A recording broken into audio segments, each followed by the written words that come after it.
Hi friends, இன்றைக்கி கொண்டக்கடலை குருமா எப்படி செய்கிறதுன்னு பார்க்கலாம் வாங்க. நான் கருப்பு கொண்டக்கடலை எடுத்திருக்கேன். இது முன்னாடி நாள் நைட்டே ஊற வச்சு எடுத்திருக்கேன். இதை இப்போ குக்கரில் சேர்த்துக்கலாம்.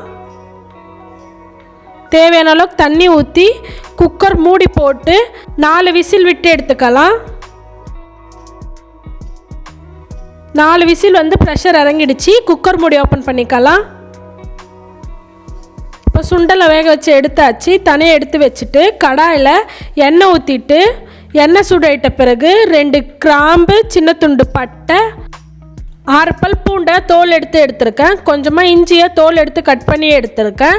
கூடவே 2 பெரிய சைஸ் வெங்காயத்தை சின்ன சின்னதாக கட் பண்ணி எடுத்திருக்கேன். வெங்காயம் கண்ணாடி பதம் வர அளவுக்கு வதக்கி விட்டுக்கலாம்.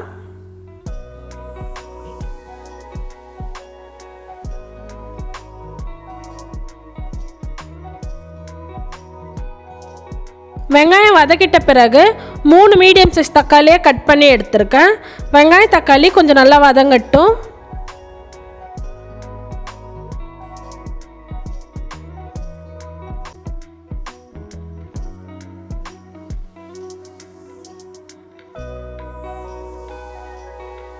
வெங்காய தக்காளி வதக்கியாச்சு. கொஞ்சமாக தேங்காய் எடுத்திருக்கேன். அதை இதில் சேர்த்து 1 நிமிஷம் வதக்கி விட்டுக்கலாம். இப்போ அடுப்பை ஆஃப் பண்ணிவிட்டு ஆற வச்சு மிக்ஸி ஜாரில் சேர்த்துருக்கேன். நைஸாக அரைச்சி எடுத்துக்கலாம். இப்போ தனியாக எடுத்து வச்சுட்டு குக்கரில் எண்ணெய் ஊற்றிக்கலாம். எண்ணெய் சூடாயிட்ட பிறகு 1/4 ஸ்பூன் கடுகு பொரிஞ்ச உடனே கொஞ்சமாக கருவேப்பிலை, நம்ம அரைச்சி வச்சுருக்க மசாலாவை இதிலே சேர்த்துக்கலாம். அடுப்பை லோ ஃப்ளேமில் வச்சுட்டு கலருக்காக 3/4 ஸ்பூன் காஷ்மீர் மிளகாத்தூள், காரத்துக்காக 1 ஸ்பூன் குழம்பு மிளகாத்தூள், காரத்துக்கு தகுந்த மாதிரி சேர்த்துக்கோங்க.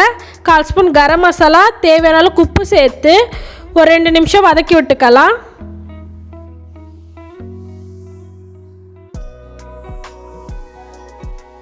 இது கூட ஒரு பெரிய சைஸ் உருளைக்கிழங்க தோல் எடுத்துட்டு கட் பண்ணி எடுத்திருக்கேன். அது இதில் சேர்த்து கலந்து விட்டுக்கலாம்.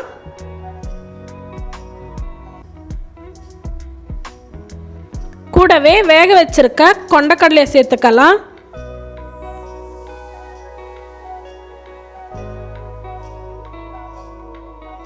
இப்போ இதில் தேவையான அளவுக்கு தண்ணி ஊற்றிக்கலாம்.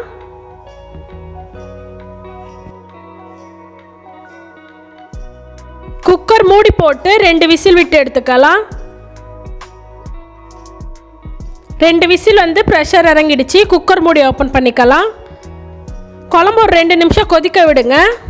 நான் வச்சுருக்க குருமாவோட அளவு 4 பேர் சாப்பிட்ற அளவுக்கு வச்சுருக்கேன். கொஞ்சமாக கொத்தமல்லி சேர்த்து அடுப்பு ஆஃப் பண்ணிவிடுங்க. கொண்டக்கடலை குருமா ரெடி ஆகிடுச்சு. வீடியோ பிடிச்சிருந்துச்சுன்னா ரெயின்போ ஸ்கைலைட் சேனலை சப்ஸ்கிரைப் பண்ணி லைக் பண்ணிக்கோங்க.